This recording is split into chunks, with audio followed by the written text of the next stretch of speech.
Ja si dokonca myslím, že keď duša trpí, tak sa to odráža na tele. Vlastne ja som presvedčený o tom, že akékoľvek defekty na našom tele sú len dôsledkom toho, že tá duša je nejakým spôsobom neusporiadaná, zranená. Že nemusí to byť len, ale že tam je v princípe ten spúšťač. Že tak ako tá čínska medicína, keď objaví nejakú chorobu, tak sa snaží ísť po tých stopách, že kde asi vznikla, a často vlastne tí lekári, keď sa snažia vyliečiť pacienta, tak oni sa s ním veľa rozprávajú.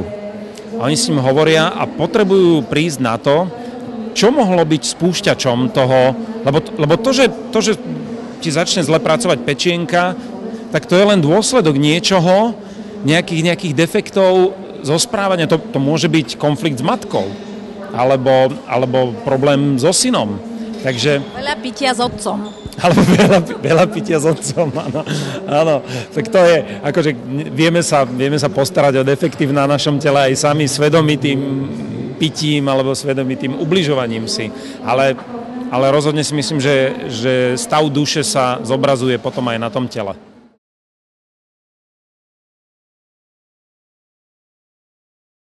Je to pozorovanie.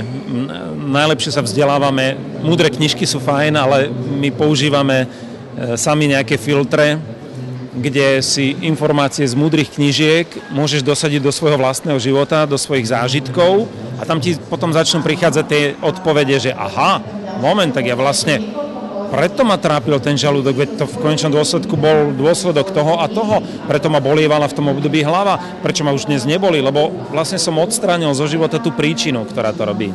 Takže vychádza mi to tak, že ak trpí duša, celé zle, lebo začne trpieť nevyhnutne aj telo.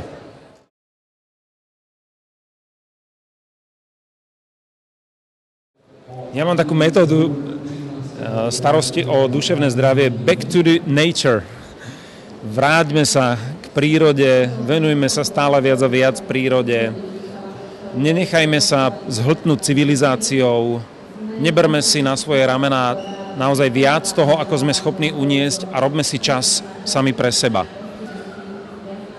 Viem, že v našich geografických šírkach to nie je štandardné a ľudia na to nie sú zvyknutí, ale isté formy meditácie, zamyslenia sa, takého toho sadnutia si a pokúsiť sa nepremýšľať, nedovoliť tej mysli, aby nás zahlcovala neustálými otázkami, lebo tá nás zanáša nesmierne, celý ten náš systém energetický. Tak to je cesta podľa mňa, ako si udržiavať to duševné zdravie. Dávať si pauzu. Ak nechcete meditovať, tak choďte do lesa. Choďte sa prejsť, choďte behať, buďte prítomní. Veľmi dôležité je byť prítomný.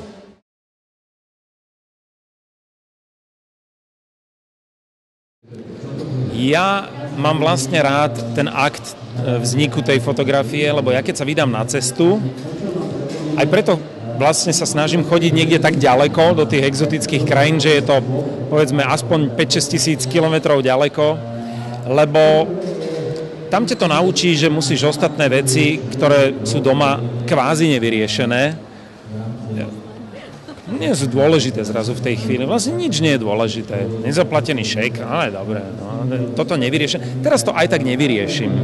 Takže prídem tam a to boli také prvé lekcie pre mňa, naučiť sa nemyslieť neustále na to, čo som nevyriešil, čo som nespravil. Asi to malo nejaký dôvod.